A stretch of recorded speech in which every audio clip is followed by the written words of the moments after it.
Olá, meus amores, tudo bem com vocês? Vamos para mais uma aula de história.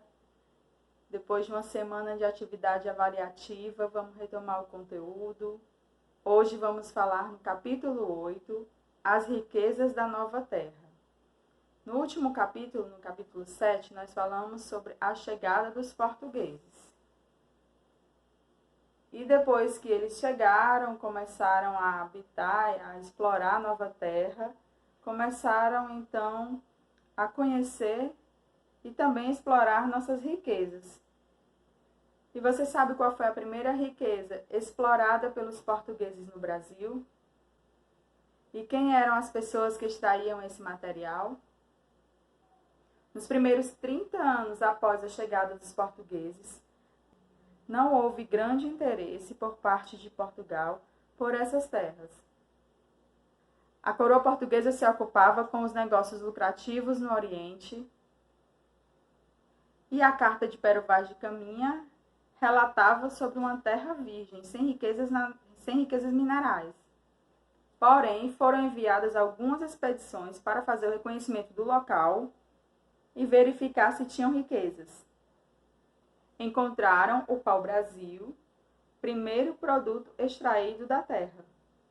Além de Portugal, que reservou para si a exclusividade na exploração do pau-brasil, outros países europeus também tinham interesse em comercializar a madeira.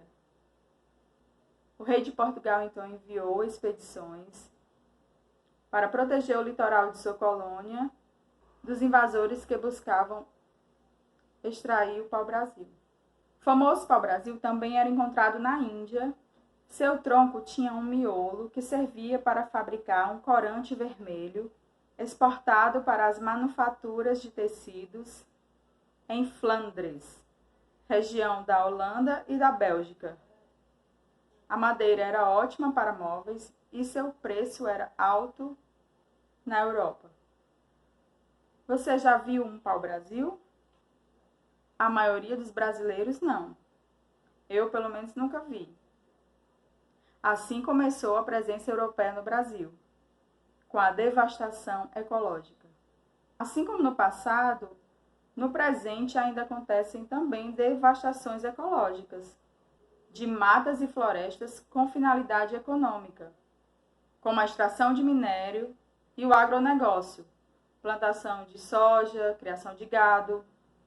Atualmente, há leis de proteção ambientais, porém, ainda assim, reservas e terras indígenas são invadidas constantemente por madeireiros e garimpeiros, entre outros, que causam danos irreparáveis à vegetação nativa, impactando também a vida das populações locais. Consequências da exploração do pau-brasil. A coleta de pau-brasil no início da colonização trouxe muitos problemas para a fauna e flora brasileira, especialmente para a Mata Atlântica, onde essa planta ocorre originalmente. O pau-brasil tornou-se escasso no país por ter sido extraído em grande quantidade das matas no período colonial. No áudio a seguir, vamos conhecer um pouco mais a respeito da extração do primeiro produto tropical explorado pelos colonizadores portugueses. Explorado desde os primeiros anos do século XVI, o conhecido pau-tinta foi usado para pagamento do primeiro empréstimo externo brasileiro, 3 toneladas encaminhadas à Inglaterra. Em 3 séculos, foram derrubados 7 milhões de árvores, mais de 3.000 toneladas por ano. O pau-brasil, Caes alpinea equibinata, é uma árvore leguminosa nativa da Mata Atlântica. Originalmente, estendia-se do Rio de Janeiro até o Rio Grande do Norte. Pode atingir 30 metros de altura e 1 metro de diâmetro, mas de crescimento demorado, dificultando o reflorestamento. A madeira que lhe deu popularidade é da cor vermelho fogo, Foi muito utilizada na indústria de tinturaria. A espécie ameaçada de extinção, em razão especialmente do desmatamento, é hoje protegida por lei. Foi declarada Árvore Nacional em 1978. O dia 3 de maio foi escolhido como Dia Nacional do Pau-Brasil, com o objetivo de promover ações de conservação da espécie.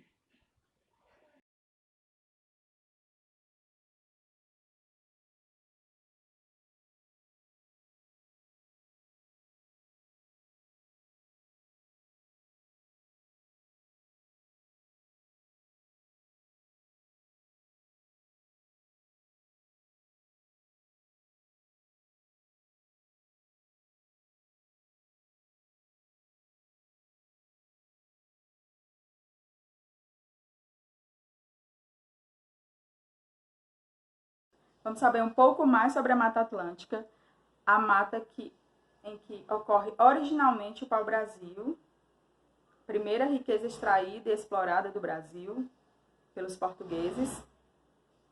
A biodiversidade da Mata Atlântica é exuberante. São milhares de espécies vegetais e animais. Mais da metade dos animais que nela habitam estão ameaçados de extinção. A região, rica em nascentes, abastece de água cerca de metade da população brasileira.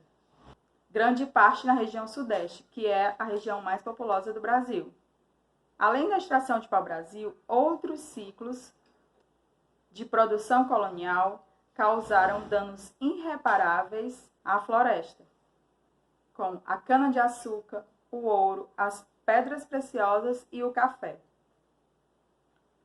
Com o tempo, o surgimento de norte a sul de cidades litorâneas, o crescimento populacional e a industrialização também fizeram com que a área de mata fosse drasticamente reduzida.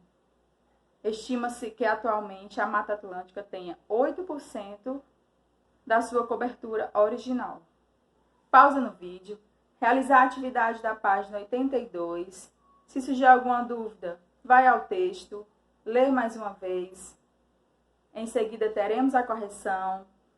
Um beijo e até a próxima aula.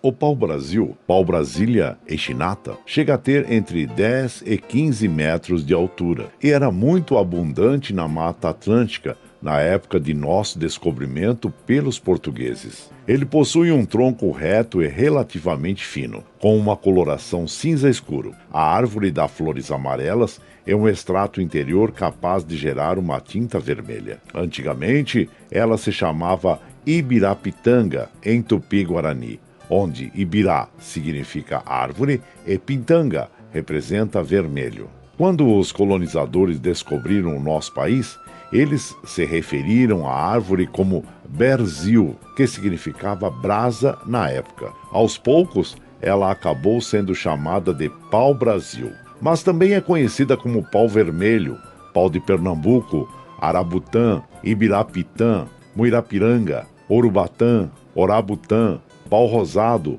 e pau de tinta. Em 1775, descobriu-se que o pau-brasil era excelente para o feitio de arcos de violino. Foi nesse ano que François Tourt criou, em Paris, o primeiro arco com essa madeira, dando-lhe o nome de Fernambouc, por ter colhido matéria-prima no estado de Pernambuco. Até hoje, são exportadas madeiras de pau-brasil para a Alemanha, a França e os Estados Unidos com a finalidade de virar instrumentos que chegam a custar US$ 10.000. Por mais de 375 anos, o extrativismo do pau-brasil aconteceu em todo o país, até que a árvore foi declarada Patrimônio Nacional em 1978, através da Lei 6.607, que ainda estipulou o dia 3 de maio como a data oficial da árvore, que é a única protegida por lei em terras tupiniquins. Também se tentou declarar o ipê amarelo como a flor nacional, mas isso não foi aprovado pela Câmara dos Deputados. Na Universidade Federal de Pernambuco, um longo estudo sobre as propriedades medicinais do pau-brasil continua em curso. Acredita-se que a árvore possa ser antineoplásica, ou seja, capaz de combater alguns tipos de tumores. Em estudo com ratos, a incidência da doença diminuiu em até 87%. Cortar uma árvore de pau-brasil podia ser motivo de pena de morte durante o final dos anos 1700. Mesmo assim, muitas pessoas ainda o vendiam a preço de R$ 240 por quintal, principalmente no estado do Espírito Santo. O quintal era uma unidade de peso que seria equivalente a cerca de 60 quilos nos dias de hoje.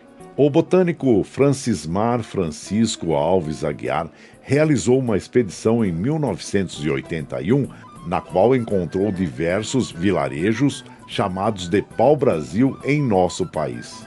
Em um deles, a 100 quilômetros de Vitória, a árvore curiosamente não existe mais, em virtude de sua extração descontrolada. Em 1928, acreditava-se que não havia mais nenhuma árvore de pau-brasil crescendo espontaneamente em território nacional. Naquele ano, entretanto, um estudante de agronomia encontrou uma árvore florescendo em uma área que acabou se tornando a Estação Ecológica da Tapacurá, administrada pela Universidade Federal Rural de Pernambuco. O primeiro grande ciclo econômico do Brasil foi às custas de nossa madeira símbolo. Muitos se tornaram ricos com o extrativismo, que durou até 1875, exportando o pau-brasil para a fabricação de corantes, a construção naval e a marcenaria de luxo. Em 1605, apenas 105 anos após o descobrimento do Brasil pelos portugueses, já se falava em medidas de proteção, mas elas nunca surtiram muito efeito.